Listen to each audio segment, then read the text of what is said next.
Hello student, स्वागत है आप सभी का एक बार फिर से आपके अपने यूट्यूब चैनल मिस्टर घोल एश द टीचर में।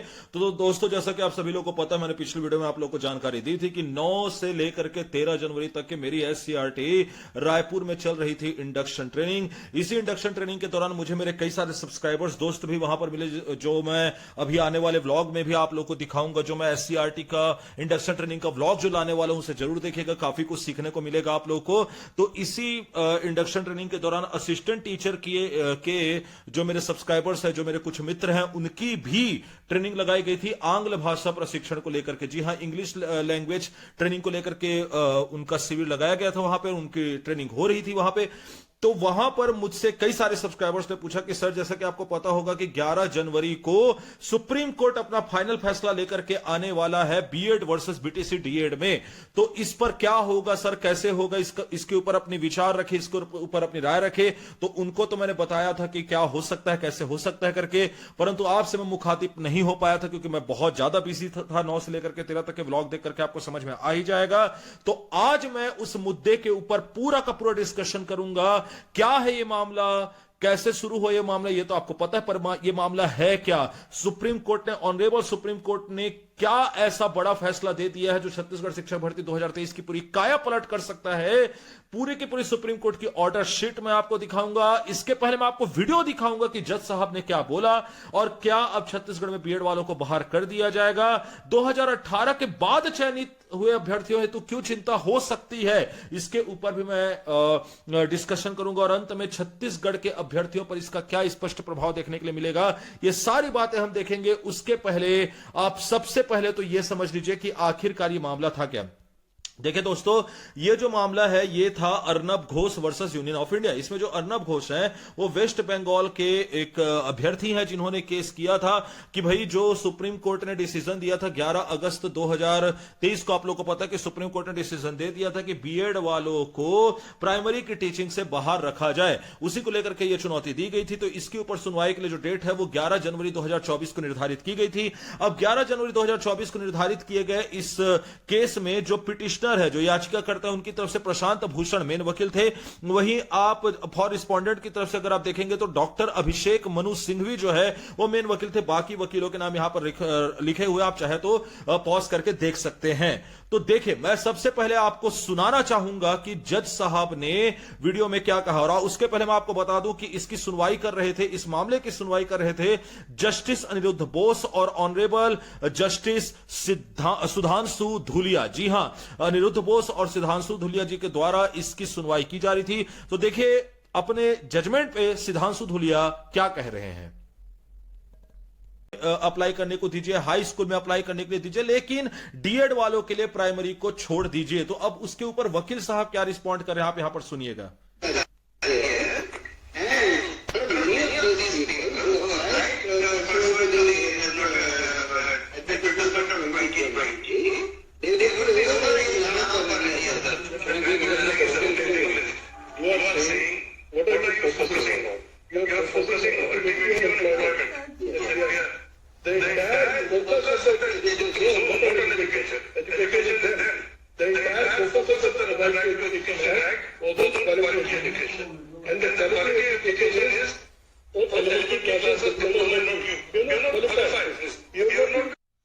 अब यहां पर रिस्पॉन्ड करते हुए जो वकील हैं, जो बीएड के पक्षधारी वकील हैं, उन्होंने कहा कि भाई अगर आप ऐसा करेंगे तो जो 2010 के बाद से जिनकी भी नौकरियां लगी हुई है बीएड के आधार पर, वे सारी की सारी नौकरी वाले जो है वो खतरे में आ जाएंगे, तो ये उनके साथ गलत हो जाएगा। तो इसके ऊपर जज साहब ने रिस्पॉन्ड करते हुए ये कहा है कि हमारे लिए क्वालिटी ऑफ एजुकेशन मायने रखती है। 21A के तहत हमारे लिए क्वालिटी ऑफ एजुकेशन मायने रखती है, और क्वालिटी ऑफ एजुकेशन यही कहता है कि डीएड वालों को प्राइमरी पढ़ाने का मौका दिया जाना चाहिए, ना कि बीएड वालों को। तो हमारे लिए नौकरियां बड़ी बात नहीं है क्वालिटी ऑफ एजुकेशन के ऊपर, यह कहा है जज ने। अब देखते हैं आगे क्या कहा जज साहब ने।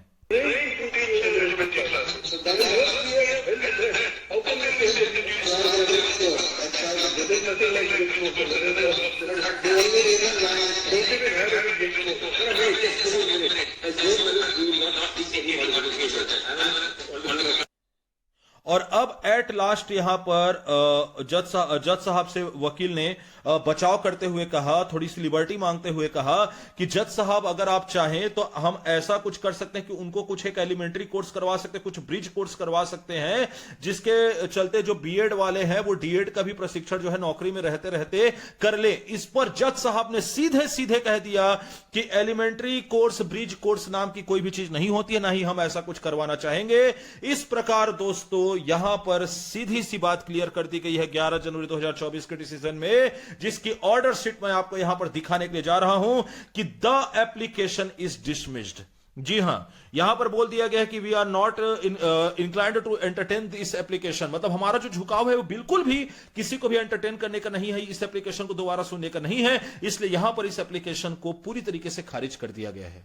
अब यह हो गई है बहुत ही ज्यादा चिंता की बात ऐसे अभ्यर्थियों के लिए जो बीएड के बेस पर 2018 के बाद से नौकरी में लगे हैं। जी हां, उनके लिए परेशानी का सबब है। क्यों? क्योंकि यहां पर देखिए क्या लिख दिया गया है।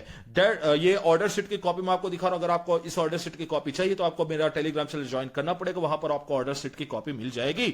यहां पर स्पष्ट लिख दिया गया है कि that on 2/9/2023 the application herein filled MA number जो भी है of 2023 before this honourable court with the following prayer, मतलब जो भी प्रेयर की गई थी कि भैया इसमें कुल मिलाकर के मैं आपको इसका सारांश हिंदी में बता देता हूं दोस्तों कि जो पिटिशनर है, जो याचिका की थी जिन्होंने, उन्होंने कहा था कि 11 अगस्त 2023 के बाद से इसको अप्लाई किया जाए, ना कि उसके पहले, क्योंकि नोटिफिकेशन में क्लियर नहीं किया गया था। तो इसी के ऊपर रिस्पॉन्ड करते हुए कोर्ट ने कहा है कि नहीं भैया, हम 11 अगस्त 2023 के बाद ही नहीं, उसके पहले अर्थात 2018 वालों को भी इससे रिलीफ बिल्कुल भी नहीं देंगे। ये पूरी की पूरी बात जो है इसी सिनारियो के ऊपर डिपेंड करती है। और अब यहां पर सुप्रीम कोर्ट की तरफ से क्लियर हो चुका है कि जो बीएड वाले हैं 2018 के बाद जिनका भी वर्ग 3 में लगा है नौकरी, उन्हें बाहर कर दिया जाएगा। जी हां दोस्तों, यही फैसला दिया है सुप्रीम कोर्ट ने। और अब सबसे इंपॉर्टेंट बात यहां पर आ रही है कि क्या होगा जो छत्तीसगढ़ शिक्षक भर्ती 2023 में सेलेक्ट हुए असिस्टेंट टीचर वर्ग 3 के जो हमारे कैंडिडेट्स हैं जिन्होंने बीएड किया हुआ है, उनका अब क्या होगा। तो देखिए दोस्तों, अब सब कुछ डिपेंड करता है सीजी हाई कोर्ट के डिसीजन के ऊपर। आपको पता है, मैंने एक वीडियो ऑलरेडी बनाई थी कि पटना हाई कोर्ट ने क्या डिसीजन दिया है। और अब जब सुप्रीम कोर्ट ने इतने कड़े शब्दों में इस डिसीजन को पूरी तरीके से रख दिया है कि भाई ऐसा ही होना चाहिए, तो छत्तीसगढ़ हाई कोर्ट के ऊपर भी इसका प्रेशर बिल्ट होना नेचुरल सी बात है। तो यहां पर जो सारांश मैं आप लोग को बताने जा रहा हूं, उस सारांश को आपको बहुत ही अच्छे तरीके से सुनने की जरूरत है।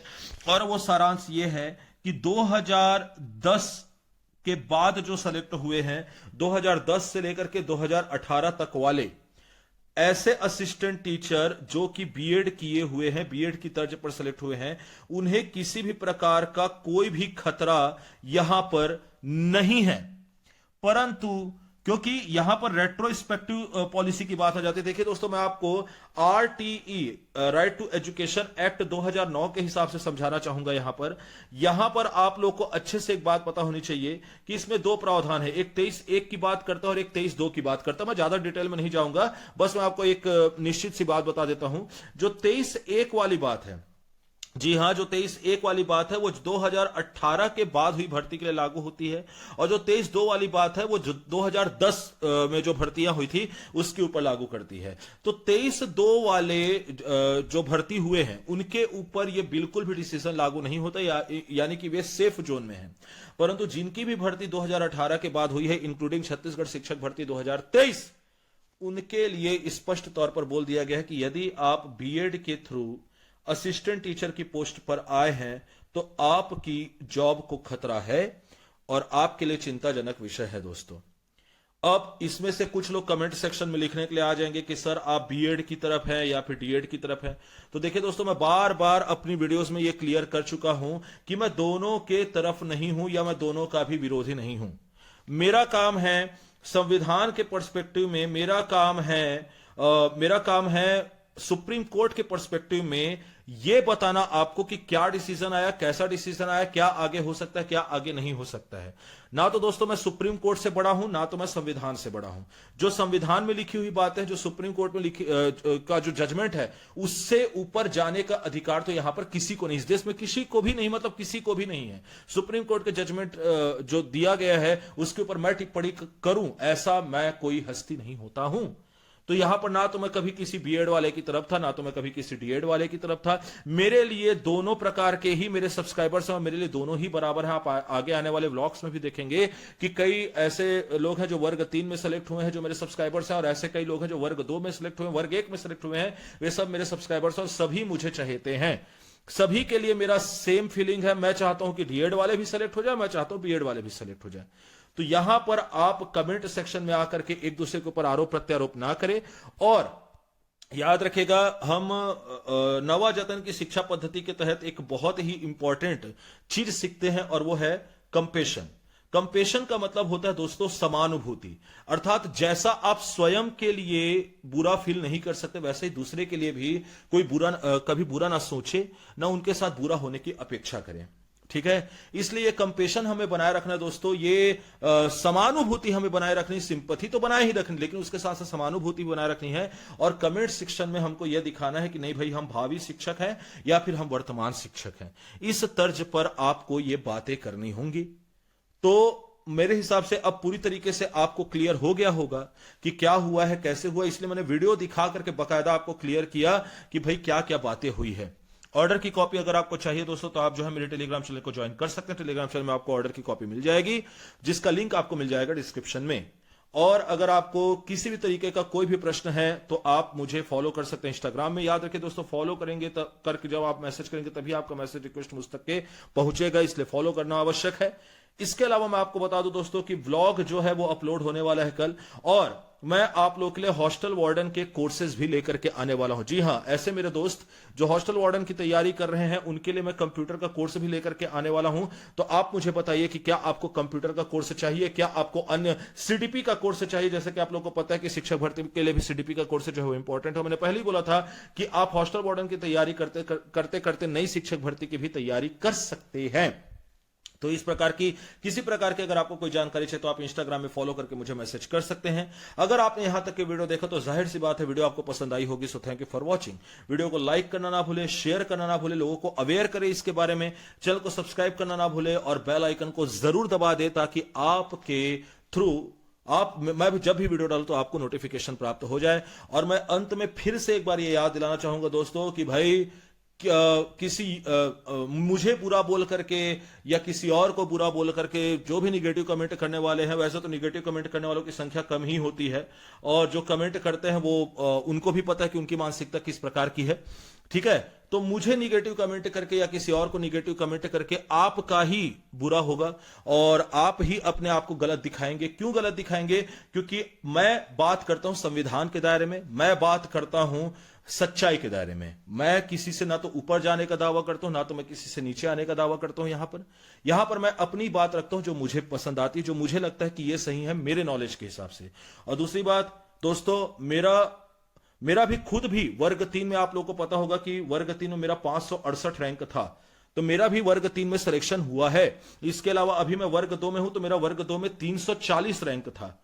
तो मैं वर्ग 2 में अभी शिक्षक के पद पर हूं, क्योंकि मेरा रैंक बहुत बेहतर था और उसके चलते मुझे एक अच्छी पोजीशन, एक अच्छी सीट मिल गई।